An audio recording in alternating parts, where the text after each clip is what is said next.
So, ito yung... Kaya pala mataas. Sabi ko na tatawundok pala to. Yan o. Meron nga din. Mami! Police station. Doon din yan sa Marina Bay Sands eh. May The ganyan foothill. Yan o, pwede ka mag-rent ng bike. Pwede? Tingnan natin itong bike. Parang magre-rent ka, daddy, oh.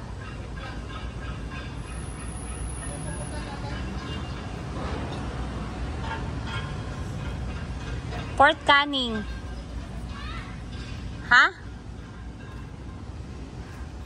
Hindi, si ate nag-aalaga yun.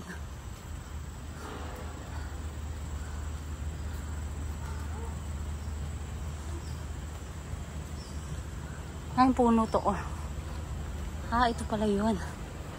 Oh, ang sarap.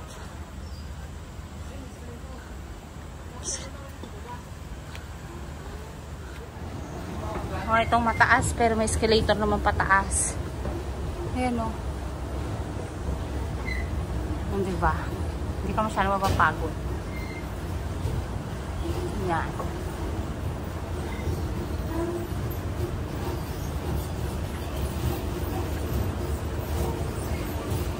So, eto. Ayan, isa pa ulit. Pangatlo na to.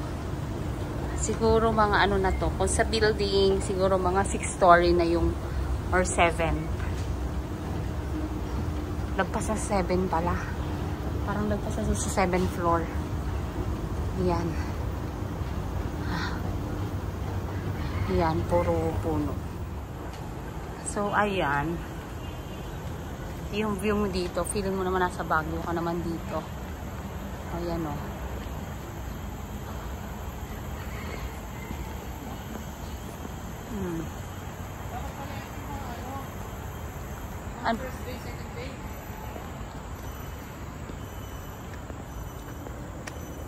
So, yan itong pataas ulit. Kaya kailangan pag nandito kayo sa Singapore, talagang yung suot nyo is super komportable talaga kayo. Huwag na kayo masyadong pumorma.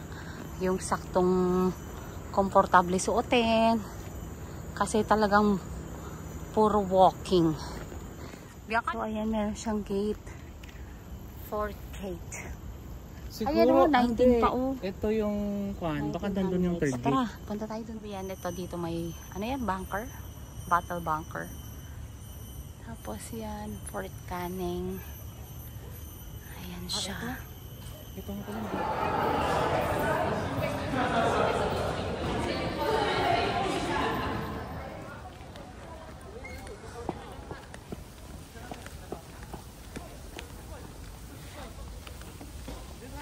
Fort Canning Center.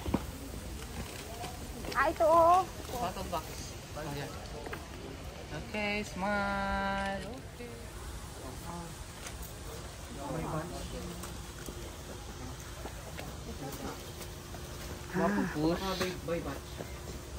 So this is the sandbox tree. So dangerous daw yun. May toxin daw yung ano niya.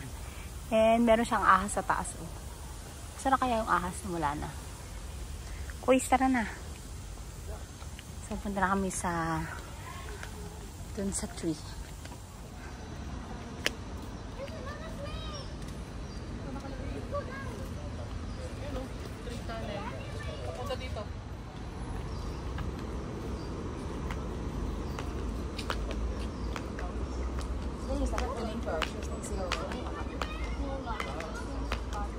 Payong nasa bag.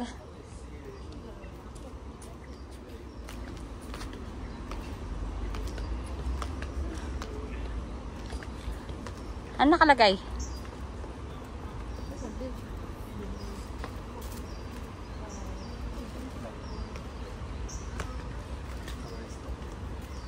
Parang palubog yun eh. Ayan o, may squirrel. I'll give it nuts. Saan yung squirrel na wala? I give it nuts. Hindi siya They nakita. have nuts. Wala. So, ayan, pababa pa pala siya. So, dito na. Ito siya, oh. Ayan. Yung tree, feeling ko maraming tao dito.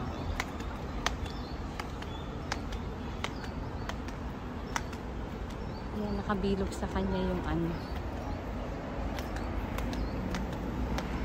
Init lang dito guys. Pero okay lang yung init. Yan, Fort Canning 3. Pababa pa yan mo. Mami, ikaw na mag-ano, naipit na Ay, oo ako nga eh. pala.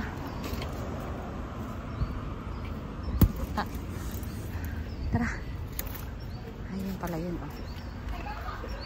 Tara. Asan yung tree?